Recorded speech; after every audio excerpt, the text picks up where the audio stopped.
aggressive personality style is one that a lot of people will have had some experience of in their general work or in their everyday life. And the reason for that is the aggressive personality style is really characterized by two things that are quite distinctive in the combination. So low empathy combined with high risk-taking behavior. So that combination of things can be quite destructive and quite toxic, especially for interpersonal relationships and in workplaces. Now, that's not to say people can't be managed effectively, and those combination of traits can't be useful if there's a certain level of oversight and supervision and clarity in goals and objectives and rules that have to be followed with clear consequences. But this is the type of personality style that potentially can go off the rails, can be a bit of a rule breaker, sometimes doesn't listen to other people's advice and does things irrespective of what other people say or think they should be doing. But there's a lot of ways that that can go wrong. And especially when you're looking at low empathy, that creates all sorts of problems in long-term relationships. So if that person doesn't really understand or see people as kind of individuals who have their own set of values, beliefs, objectives, and other people have intrinsic value for who they are, instead they just see people as tools to be used, then that's when that creates real problems. And they may be very good and charming when they want something, but all of a sudden that facade kind of disappears when they don't want something. So it's the kind of attitude of kind of using people for certain purposes, but then throwing them away when they don't matter anymore.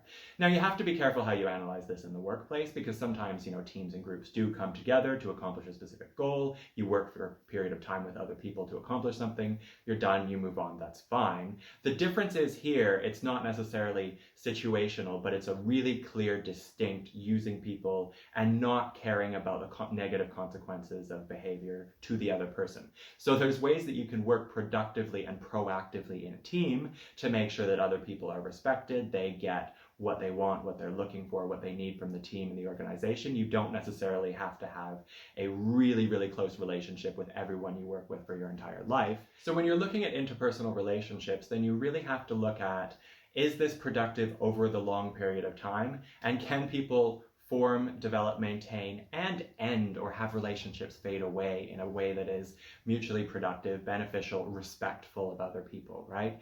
Not everyone has to maintain every single work relationship they have over extended periods of time, of years, of decades. But can those relationships kind of fade away or end in respectful, kind, empathetic ways? If they can, then that's not necessarily a problem. But if the person has a long history of damaging, destroying, and burning every single bridge that they cross, then that's a different indicator of that kind of behavior in the long term. Obviously, some people have fights and arguments and disagreements, and not everyone gets along all the time. So that can happen in isolation. But if it's a long-term pattern, it's something to really worry about. The other characteristic then is that risk-taking behavior. And risk-taking and thrill-seeking behavior is really, really valuable in certain industries and in certain jobs and in specific roles. So whether we're talking about taking financial risks in things like the financial sector, then maybe there's a level of comfort with risk and low anxiety in relation to taking risks that is useful in that role. Now, the question is, how much of that risk-taking is ethical? How much does it align with the organizational values? How much does it align with following laws and ethical rules and codes of conduct?